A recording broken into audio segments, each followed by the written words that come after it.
आप सब खुश हैं?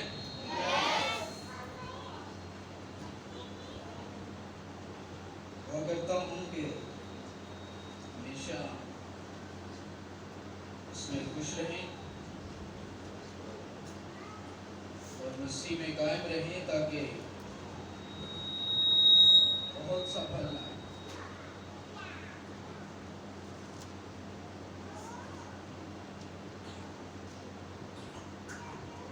आमीन।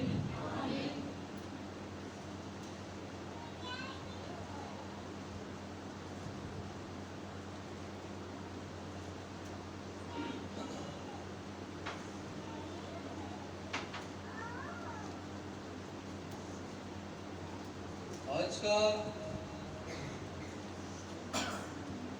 जो पैगाम उसका उन्वान बोर्ड पर लिखा हुआ है, आप सबने पढ़ा है। क्या है? मसीह में रूह का मसा। मसीह में रूहुल कुद्स का मसा।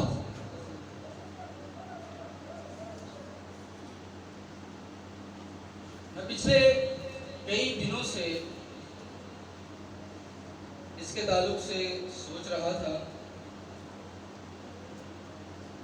कि ईद पेंतिकोस्त करीब है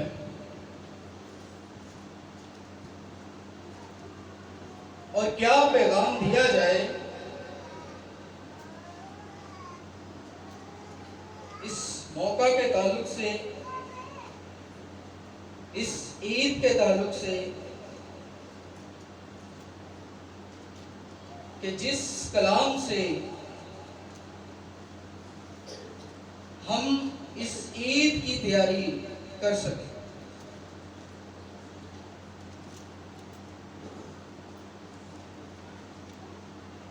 ईद से पहले ईद की तैयारी करना फरीजा है और निहायत जरूरी है, क्योंकि ईद की तैयारी वही करते हैं जो उसकी पहचान रखते हैं।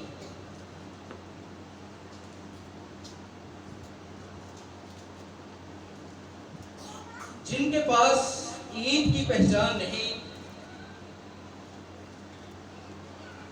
वो उसकी तैयारी भी नहीं करते, क्योंकि वो उस दिन की अहमियत को नहीं समझते। मैं बाइबल में से आपको मिसाल देता हूं। जैसे ईद फसा करीब थी, यीशु ने शागिर्दों से कहा कि फसा की तैयारी करो। फिर एक दूसरी मिसाल, ईद पेंतिकोस्त जब करीब थी तो यीशु ने शागिर्दों से कहा कि दुआ में ठहरे रहो।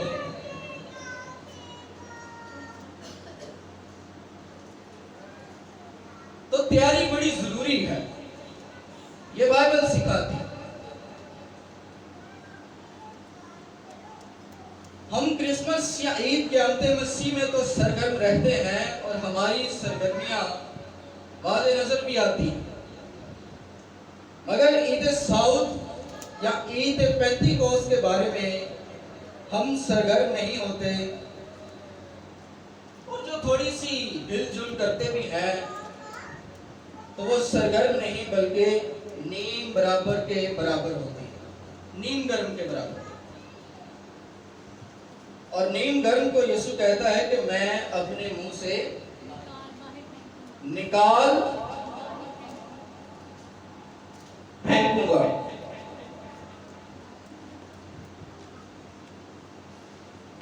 तो इस बातें करने का मकसद यही है कि हम ईद की अहमियत को समझें, जो आसमानी ईदें नए अहद में खुदावंद यीशु मसीह ने कलीसिया के लिए मुकर्रर की है।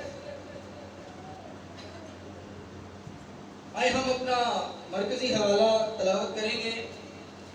मेरे साथ खोलें यूहन्ना रसूल की मार्फत इंजील मुक़द्दस, उसका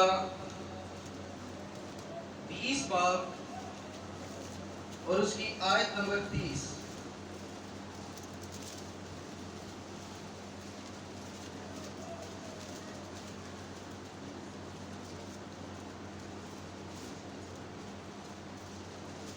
यूहन्ना रसूल की मार्फत इंजील मुक़द्दस, उसका 20 बाब आयत नंबर 30।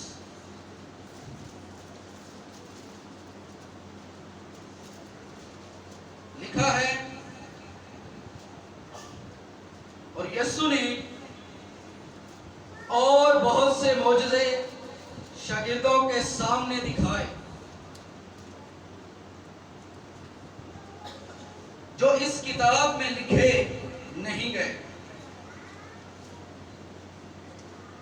लेकिन ये इसलिए लिखे गए कि तुम ईमान लाओ कि यीशु ही खुदा का बेटा मसीह है, और ईमान लाकर उसके नाम से जिंदगी पाओ। कलाम खुदा का पढ़ा, सुना, सीखा, समझा और इस पर अमल किया जाना हम सब के लिए बरकत का सबब हो। सब कहें आमीन।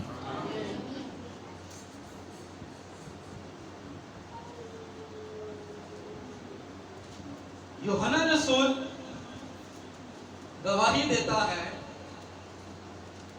कि यीशु ने और बहुत से मौजज़े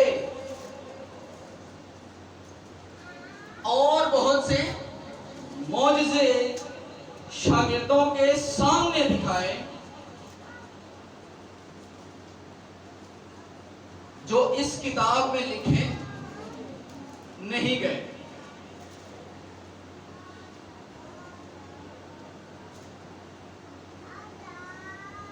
ये अंजीली बयान यूहन्ना रसूल की मार्फत लिखा हुआ है। इसमें कई मौजज़े ऐसे भी हैं जो दूसरी अंजीलों में नहीं लिखे गए। मसलन यीशु का पहला ही मौजज़ा जो काना गलील की एक शादी पर हुआ, वो दूसरी अंजील में आपको नहीं मिलेगा। वो यूहन्ना रसूल की अंजील में उसका जिक्र किया गया।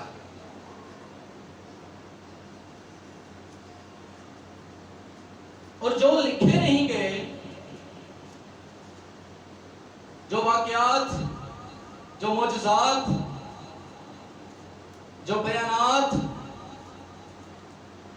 उस वक्त हुए, वो लिखे इसलिए नहीं गए। इसी अंजील की आखिरी आयत पढ़े, 21 बाब और 25 आयत। क्या लिखा है? कोई एक पढ़ दे।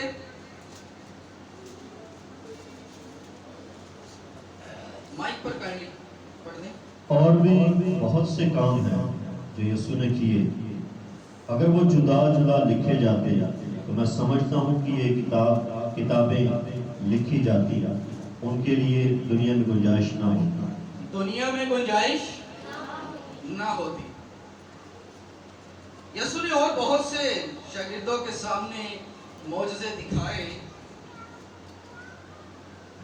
शागिर्दों के सामने दिखाए।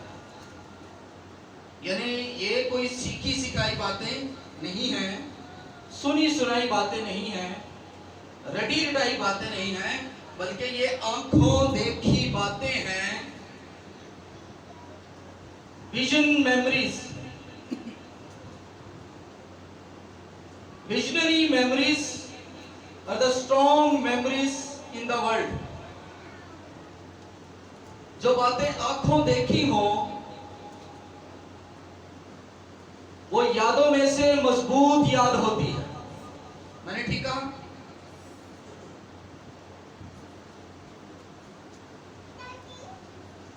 और वो लिखे नहीं गए, क्योंकि अगर वो लिखे जाते तो जो किताबें लिखी जाती उनके लिए दुनिया में गुंजाइश ना होती। इसका मतलब ये नहीं है कि दुनिया में किताबें इतनी भर जाती कि इंसानों के रहने के लिए जगह ही ना रहती। इसका मतलब यह है कि दुनिया उन किताबों की बर्दाश्त ही ना कर पाती, उन्हें कबूल ही ना कर पाती। दुनिया की हिकमत और अकल उन किताबों को समझ ही ना पाती। मगर जो भी लिखा गया, जितना भी लिखा गया, गुंजाइश देख कर लिखा गया। दुनिया तो इसे भी कबूल नहीं करती जो लिखी गई है, तो उनको कैसे कर सकती थी? बहरहाल जो भी लिखा गया वो गुंजाइश देख कर लिखा गया। यानी किसी चीज, किसी कलाम और किसी किताब, किसी फलसफे की जरूरत नहीं। बस एक किताब, एक कलाम, एक अंजील काफी है ईमान लाने के लिए और हमेशा की जिंदगी पाने के लिए। हालेलुया।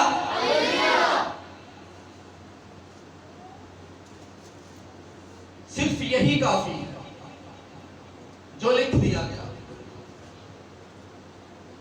मुझे याद है कि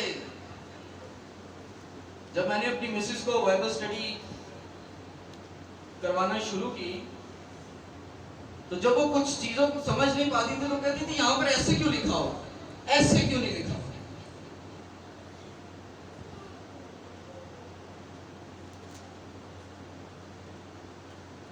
लेकिन रूह जानता है कि वो क्या करता है, क्या लिखता है, और जिसके कान हो वो सुने कि रूह कलीसियाओं से क्या फरमाता। सो कहता है लेकिन ये इसलिए लिखे गए कि तुम ईमान लाओ कि यीशु ही खुदा का बेटा मसीह है। इसकी बेस थोड़ी कम कर।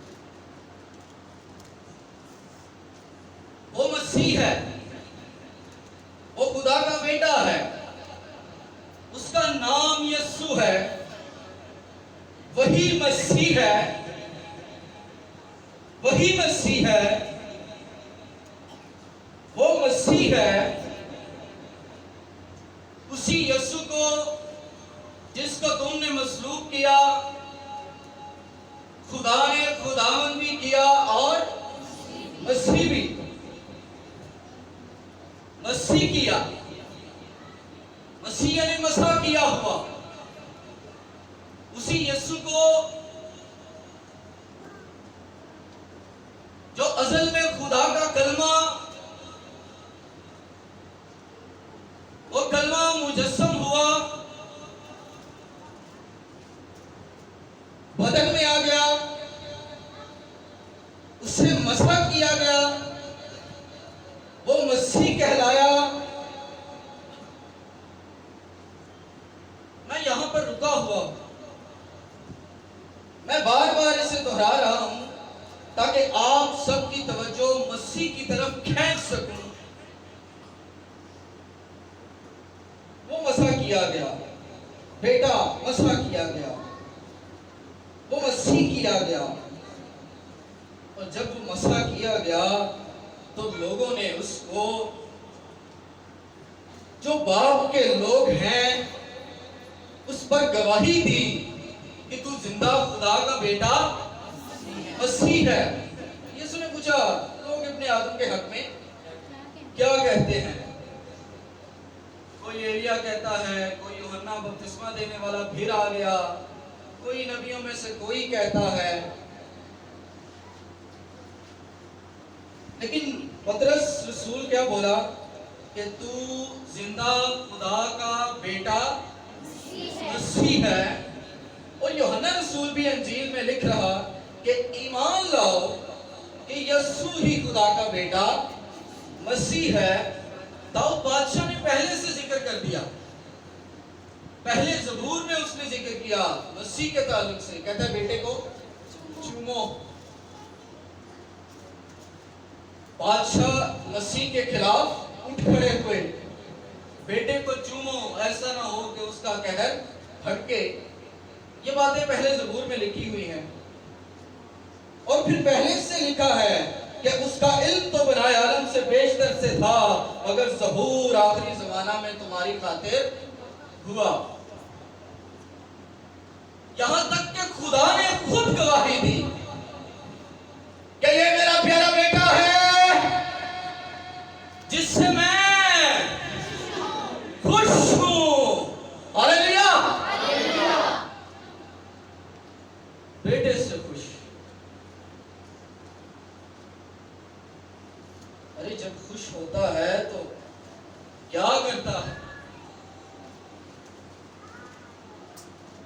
क्या हम खुश करते हैं खुदा को? किने किने इस खुदा को खुश करते? हाथ खड़े करो।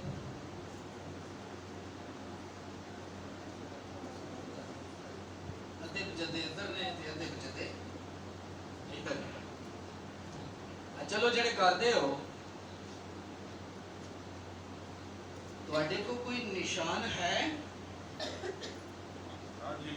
कि खुदा तुहाडे तो खुश है? क्या बात है जी, जबरदस्त। भाई साहब ताली मारने से मार दो।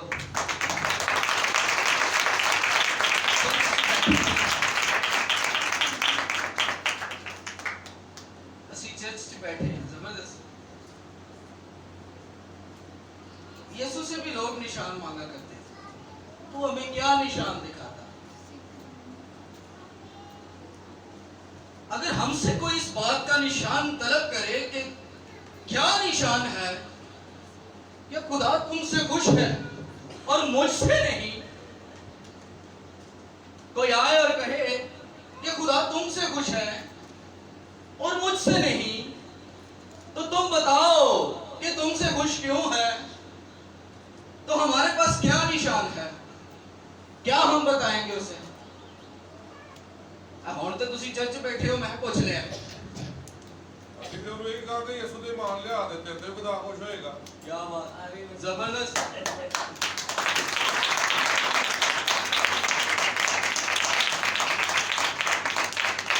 ਇਹ ਸਾਡੇ ਕੋਲ ਦੇਣ ਵਾਸਤੇ ਨਿਸ਼ਾਨ ਬਹੁਤ ਨੇ।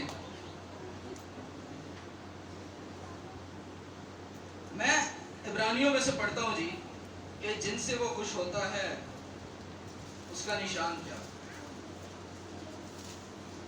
इब्रानियों उसका पहला बाब, उसकी आयत नंबर 5।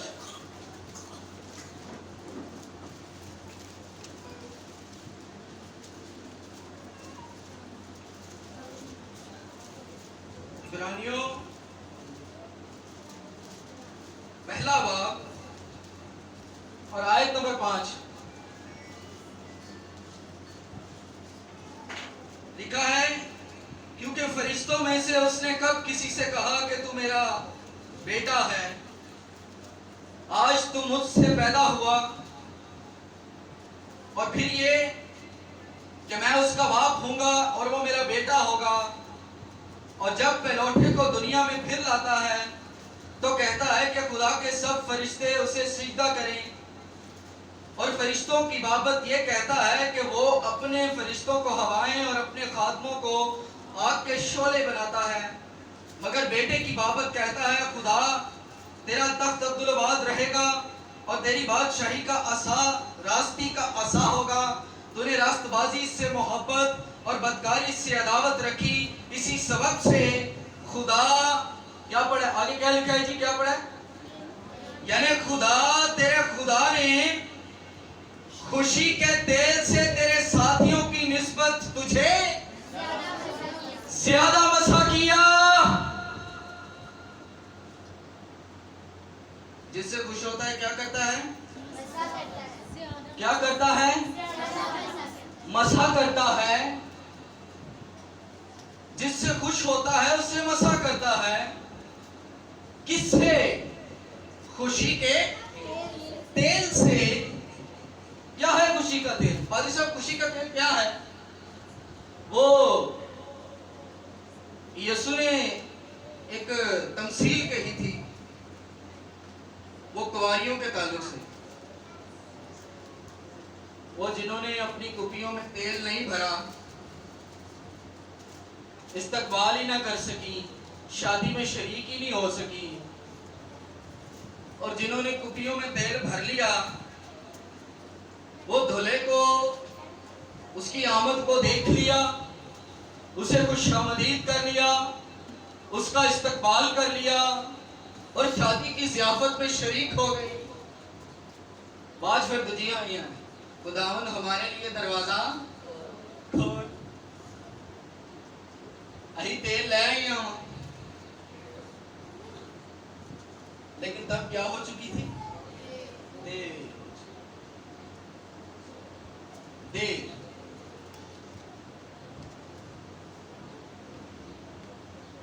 मैंने देखा है बड़े लोगों को खुदावंद को कबूल करते हुए, बपतिस्मा लेते हुए, निजात याफ्ता जिंदगी गुजारते हुए, अच्छी जिंदगी गुजारते हुए, मगर वो रूहुल कुस को पाने में देर करते।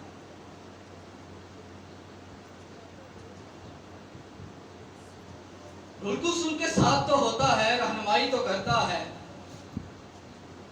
मगर उसमें डूबना,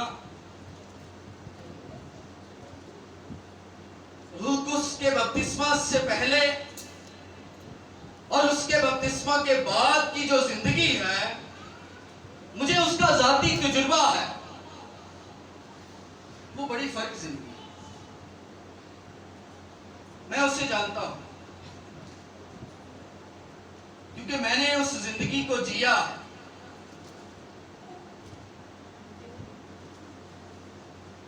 खुदा हमसे खुश। मैं यहां आने से पहले दुआ कर रहा था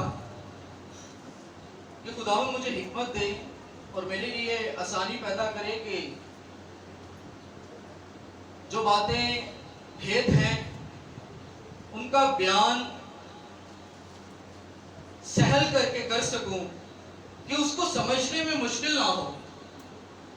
मैं उसको समझता तो हूं मगर उनका बयान मुश्किल है। अगर उसका बयान हो जाए तो फिर उसे समझना मुश्किल नहीं है। जिससे खुश है मसला करता है। पतरस बड़ी जबरदस्त बात कहता है, हम अमाल में से पढ़ते हैं जी, रसूलों के अमाल 10वां बाब,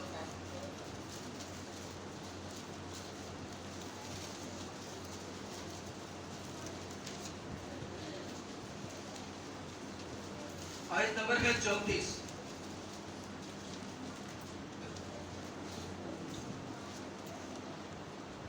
रसूलों के अमाल 10वां बाब, आयत नंबर 34। मैं चाहता हूं कि ये सब हवाला निकाल लें और इसे हाईलाइट कर लें, डायरी पे नोट कर लें कि ये क्या बात हो रही है। लिखा, पतरस ने जुबान खोलकर कहा, जुबान खोलकर, जरा सारे जुबान खोलो, क्या कहा? जुबान खोलकर कहा। जुबान खोलकर कहा। यीशु के बारे में भी लिखा है कि वो पहाड़ पर चढ़ गया और बैठ गया और अपना मुंह खोलकर उनको तालीम देने लगा। ये जो बातें बाइबल में लिखी हुई हैं कि उसने जुबान खोलकर कहा, मैं तुमसे सच कहता हूं, उसने पुकार कर कहा, उसने मुंह खोल कर कहा। इसका मतलब ये नहीं है होली होली होली होली महीने महीने में किया है, जोर से ऐलान किया। क्या कहा कि अब मुझे पूरा यकीन हो गया कि खुदा किसी का तरफदार नहीं। ऐलान किया उसने। अब लफ्ज जो है, अब मुझे यकीन हो गया, इसका मतलब है पहले कोई और यकीन था। क्यों जी? पहले कोई और यकीन था, और ईमान था, और सोच थी, और ख्याल था। वो मैं बताऊंगा आगे चल के। आगे लिखा है, बल्कि हर कौम में जो उससे डरता और रास्तबाजी करता है वो उसको पसंद आता है। जो कलाम उसने बनी इस्राएल के पास भेजा, जबकि यीशु मसीह की मार्फत जो सबका खुदावंद है, सुलह की खुशखबरी दी। और उस बात को तुम जानते हो जो यूहन्ना के बपतिस्मा की मुनादी के बाद गलील से शुरू होकर तमाम यहूदिया में मशहूर हो गई। वो बात क्या हुई? मशहूर हो गई हमसे कोई निशान मांगे, हमारा निशान मशहूर हो, मुनादी हो, सब उसे जानते हो। क्या बात मशहूर हुई कि खुदा ने यस्सु नासरी को रूहुल कुद्स और कुदरत से किस तरह मसा किया। ये बात मशहूर हो गई कि यस्सु को कोई टकी छुपी गल नहीं रही। एक गलील तो शुरू हुई तो तमाम यहूदिया च फैल गई कि यस्सु रूहुल कुद्स और कुदरत नाल मसा किया गया। यस्सु ने खुद इसका ऐलान किया। वो पहले क्या सोचता होगा कि खुदा तो सिर्फ इस्राएल का ही खुदा है, बाकी तो कीड़े मकोड़े समझता सी। वो खुदा ने भी दिखाया, वेखण दिया आसमान तो चादर आ रही थी, वो कीने कीड़े मकोड़े। खुदा कह रहा ज़बह कर और खा, कहना मैं कदे नापाक चीज नहीं खाती। 3 दफा खुदावन ने किया, कहना मैं नहीं खानी, क्योंकि पहले सोच की सी शरीयत वाली, पहले सोच की सी शरीयत वाली, ईमान की सी शरीयत वाला, शरीयत की बातें, शरीयत का कलाम, शरीयत का ईमान कि खुदा सिर्फ इस्राएलियों का खुदा है, बाकी कौमों का वो कुछ नहीं। यही वजह थी कि पतरस रसूल गैर कौमों में खिदमत नहीं करता था, वो मुनादी इस्राएल की करता सी। और फिर खुदा ने उन्हें क्या बाकियों को भी जा जिन्होंने मैं पाक ठहराया उन्होंने ना पाक ना ठहरा, उन्होंने मैं पाक किया यस्सु दे खून नाल। बाकी सबको वो कीड़े को मकोड़े समझता, मगर वो सिर्फ इस्राएली का खुदा नहीं, बल्कि आगे क्या लिखा है कि हर कौम, सिर्फ इस्राएल का तो मसीहियां का, क्या लिखा है आगे, हर कौम में जो उससे डरता और अस्तबाजी करता है उसको पसंद आता है, वो उसका पसंदीदा है। खुदा सिर्फ इस्राएल या मसीहियों का खुदा नहीं है। ग्रंथियों में लिखा है कि तुम्हारा फख्र करना खूब नहीं। रोमियों में लिखा हुआ है कि क्या हम कुछ फजीलत रखते हैं। पौलुस रसूल कहता है हम इस लायक नहीं कि खुद से कुछ ख्याल भी कर सकें। तो जो यकीन करे कि खुदा किसी का तरफदार नहीं और खुदा से डरे और अस्तबाजी करे, वो खुदा का क्या है, पसंदीदा। मैं इस बात पर जोर इसलिए दे रहा हूं क्योंकि मैंने इसका जाती तजुर्बा किया है और महसूस किया है कि आज हम में जो खिदमत में ज्यादा सरगर्म रहने वाली जमायतें हैं और जो लोग हैं, उनको इस कदर इस तालीम से भर दिया गया है कि वो पाक हैं, जलाली हैं, वो खुशखबरी के मुनाद हैं, आसमान की बादशाही के वारिस हैं, वो खुदा की मिरास में शामिल हैं, उन्होंने खुदा की मिरास को हासिल किया है। अगरचे कि ये सारी बातें बाइबल के मुताबिक हैं, मगर इतनी थियोलॉजी, इतनी तालीम, इतनी बातें, इतनी पेचीदगियां समझा देने से हुआ क्या कि अब वो सिर्फ इल्म की सूरत में रह गया। और लिखा है कि इल्म गुरूर पैदा करता है। जब बहुत सारा इल्म हम अपने सर पे, अपने कंधों पे उठा लेते हैं ना, हम तो बड़ा फख्र महसूस करते हैं कि हम बड़े इल्म वाले हैं, लेकिन उसका जो वजन है वो हमें गरूर की दलदल में धकेलता चला जाता है और हमें एहसास ही नहीं होता। और एहसास तब होता है जब वो गुरूर, वो कीचड़ हमारी गर्दन तक पहुंच जाता और मरने की नौबत आ पहुंचती, तब हमें एहसास हो। अब ये होता कैसे है, मैं आपको जाती तजुर्बा बताता हूं। जब मुझे औलाद होने वाली थी तो उससे पहले कई जोड़ों के घर में मैंने गम देखा। कई जोड़ों के बच्चे दुनिया में आने से पहले ही चले गए और कुछ पैदा होते चले गए।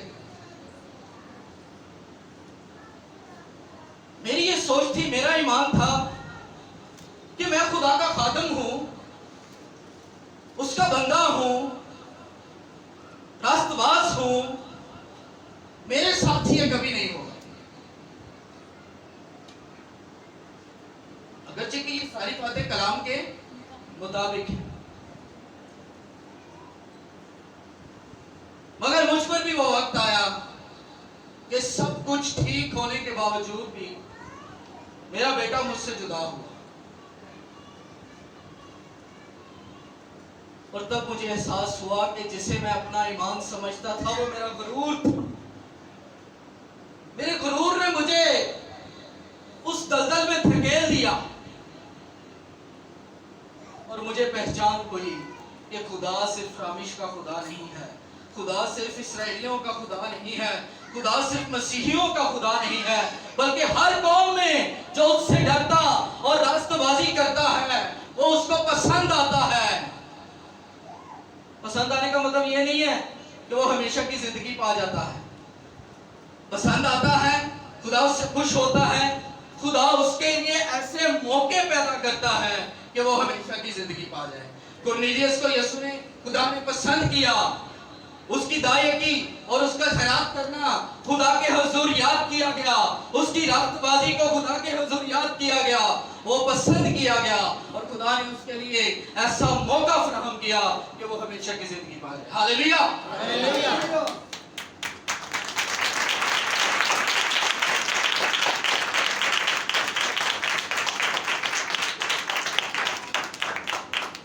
इसीलिए हम यकीन करें और खुदा का खौफ हमारी जिंदगी में हो, तब वो हमसे खुश होता और मसला करता है।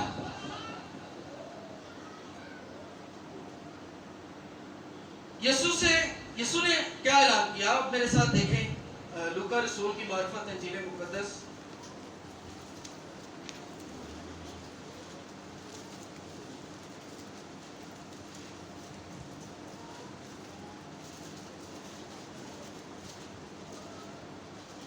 उसका 4था बाब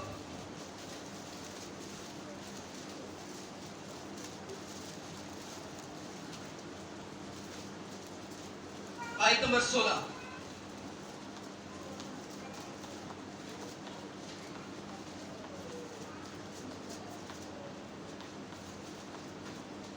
निकाल लिया सबने?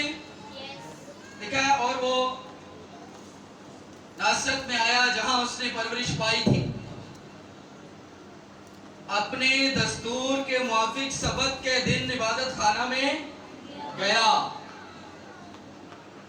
इबादत खाना में जाना यीशु का क्या था? दस्तूर, रूटीन,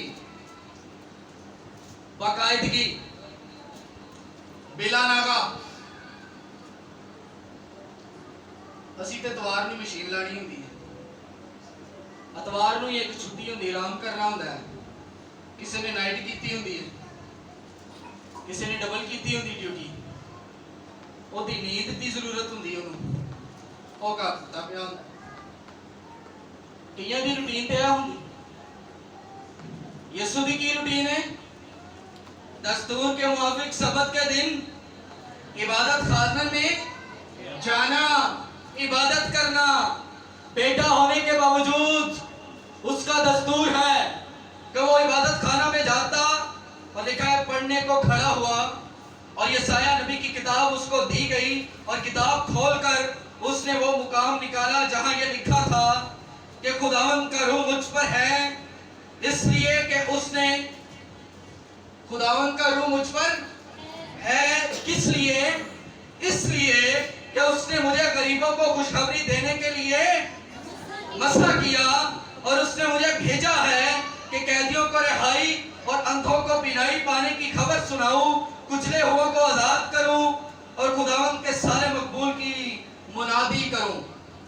वो मसा किया गया खुशखबरी देने के लिए, कैदियों को रिहाई देने के लिए, अंधों को बीनाई देने के लिए। यीशु कब मसा किया गया? लिखा है जब कलमा मुजस्सम हुआ, फजल और सच्चाई से ममूर होकर हमारे दरमियान रहा, बदन में आ गया, खादम की सूरत इख्तियार की, तो यूहन्ना बपतिस्मा देने वाले के पास गया। जो खुदा से डरता और रास्तबाजी करता है, उसको पसंद आता है। जब वो यूहन्ना इस्तवारी के पास गया तो वो कहते, मैं तो तुझसे बपतिस्मा लेने का मोहताज और तू मेरे पास आया है। यीशु ने क्या कहा? हमें इसी तरह रास्तबाजी को पूरा करना मुनासिब है। और जब उसने पानी का बपतिस्मा लिया तो लिखा है कि रूह कबूतर की सूरत में यीशु पर नाजिल हुआ और उसने गवाही दी कि ये खुदा का बेटा है। हालेलुया। वो बदल भी आ गया, मसला भी आ गया, और यूहन्ना रसूल कहता है कि ईमान लाओ कि यीशु ही खुदा का बेटा मसीह है।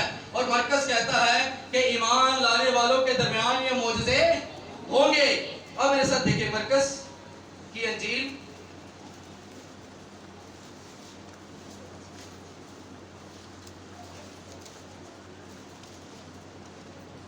16वां बाब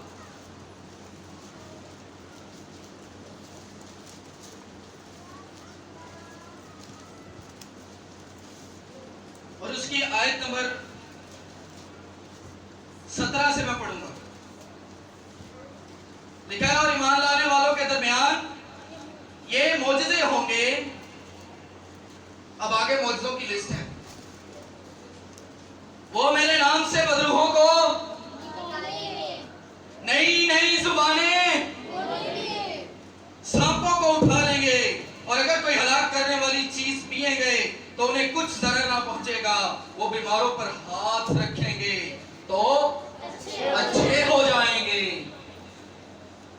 यीशु मसा किया गया, कितने मौजूदे दिखाए, कितने दिखाए कि वो किताब में भी लिखे नहीं गए।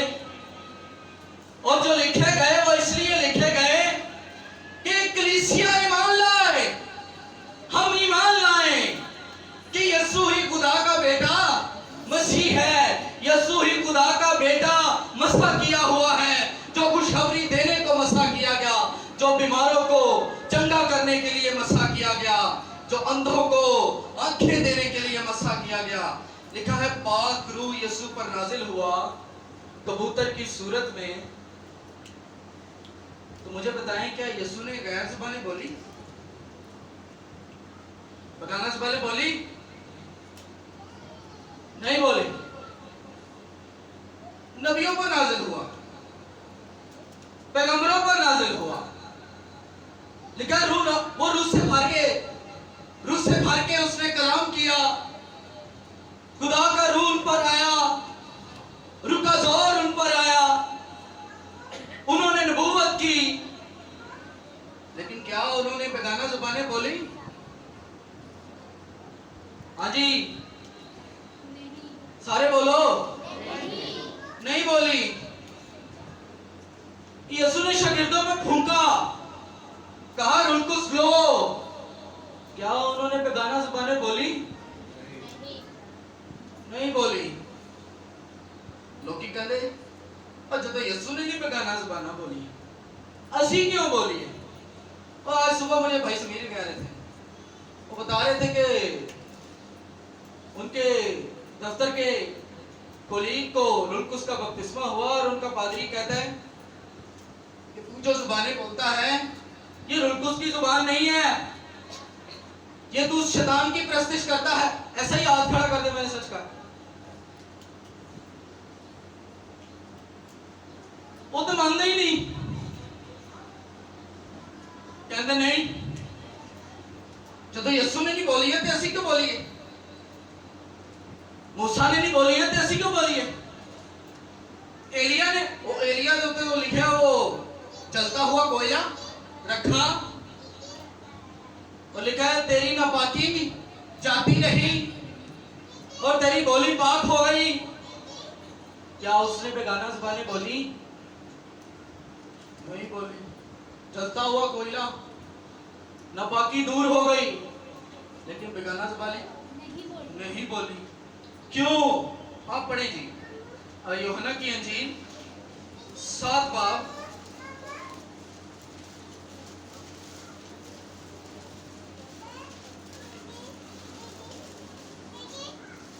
आयत नंबर है 22।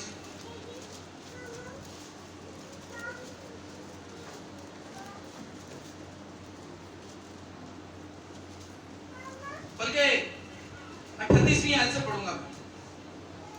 यूहन्ना की इंजील 7 बाब और आयत नंबर 38। क्या लिखा है? जो मुझ पर ईमान लाएगा उसके अंदर से जैसा किताब मुकद्दस में आया है जिंदगी के पानी की नदियां जारी होंगी। उसने यह बात उस रूह की बाबत कही जिसे वो पाने को थे, उस पर ईमान लाए, क्योंकि रूह अब तक नाजिल ना हुआ था, इसलिए कि यीशु अभी अपने जलाल को न पहुंचा था। यह सबब था कि किसी ने गैर जुबानें नहीं बोली, क्योंकि यीशु अभी अपने जलाल को न पहुंचा था। बाकी सब भी मसा किए गए, यीशु पर भी रूह नाजिल हुआ, रसूलों पर भी रूह आया, मगर जिस रूह को वो पाने को थे लिखा है वो अब तक नाजिल। ये उस मसा की बात की जा रही है जो रूहुल कुद्स का है, जिसके वसीला से हम रूह में डूब जाते हैं और गैर जुबानों में दुआ करते हैं। और जब यीशु बदन में आ गया, मसा किया गया, मसलूब हुआ और जब तीसरे दिन जी उठा, जब जलाल को पहन लिया, आसमान पर उठाया गया, तो सबने गैर जुबानें बोली। हालेलुया। वो मसा किए गए, सबने गैर जुबानी बोली, बाकी सब भी मसा किए गए, सब ने भी मसा किए गए, मगर कोई भी मसीह ना कहलाया। वो ममसूह हुए, वो मसा किए गए, ममसूह हुए, मगर जब यीशु मसा किया गया तो मसीह हुआ। क्यों? क्योंकि वो पुरानी इंसानियत के थे, खुदा की जात के नहीं थे, मगर यीशु खुदा की जात का है। वो मसा किया गया और जब वो अपने जलाल को पहुंचा तो अब जो मसीह में है वो मसीह में मसा किए जाते हैं, वो बदन के सबब से मसा किए जाते हैं और गैर जुबानों में दुआ करते हैं। हालेलुया। और दूर तालियों में रूहुल कुद्स की शुक्रगुजारी करें।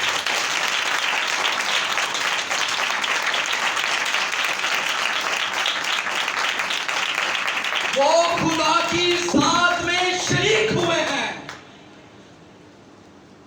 यीशु मसीह ने उनको इस दुनिया में आकर पुरानी इंसानियत को मसलूब करके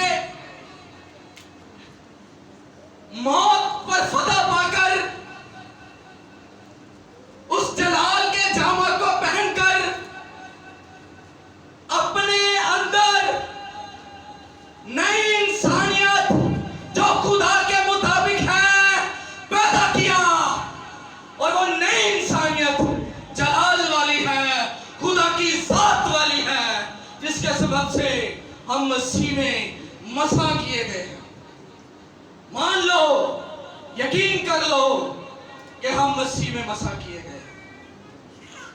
हालेलुया। यीशु बदन में आ गया और इंसान को लेकर, बशरियत को लेकर वो अल्लूहियत में चला गया।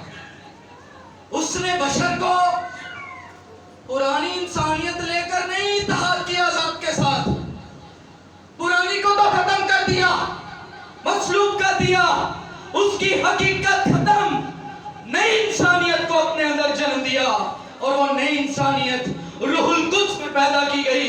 इसीलिए कहता है जो रूह से पैदा हुआ है वही फर्जंद है, वही बेटा है, वही खुदा की जात रखता है, वही नए सिरे से पैदा हुआ है। हालेलुया।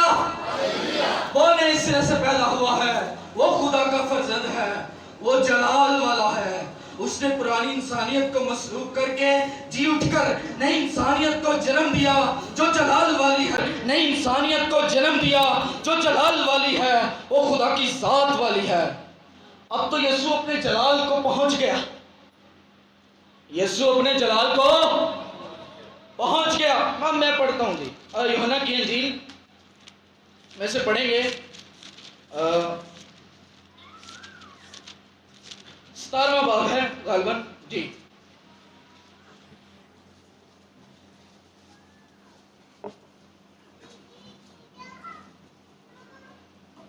यूहन्ना की इंजील 17वां बाब उसकी आयत नंबर 22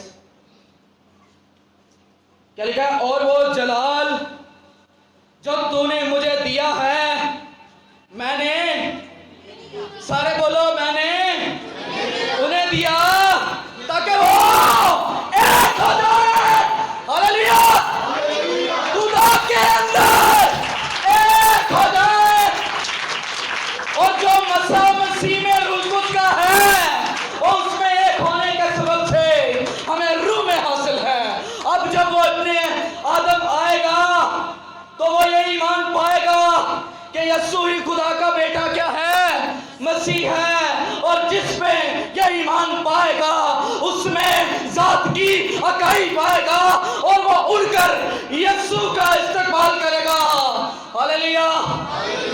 उड़कर आलम बाला तक जाएगा, उस जलाल को पहनकर, जिस जलाल को यीशु ने हमें दिया है, वही जलाल हमें आलम बाला पर ले जाएगा और हम वहां पर रूहुल कुद्स के साथ अपनी जिंदगी गुजारेंगे।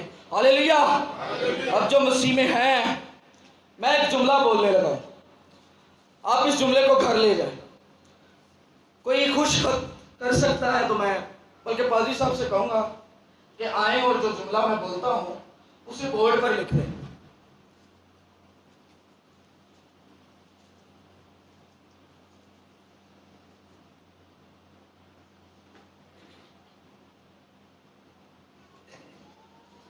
लिखें,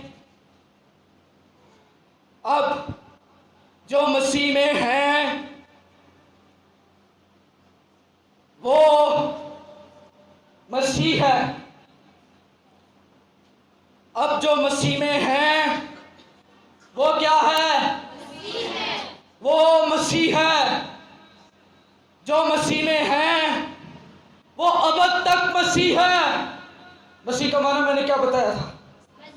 मसा किया हुआ। जो मसीह में है वो अब तक के लिए मसा किए गए हैं। रसूल कहता है जीना मेरे लिए क्या है? सारे बोलो, जीना मेरे लिए, जीना मेरे लिए, जीना मेरे लिए, जीना मेरे लिए मसा है। Hallelujah, hallelujah. जीना हमारे लिए मसा है और मरना नफा है। सब उसकी शुक्रगुजारी करें, आंखों को बंद करें। हालेलुया। उसकी शुक्रगुजारी करें, इस जिंदगी के लिए उसकी शुक्रगुजारी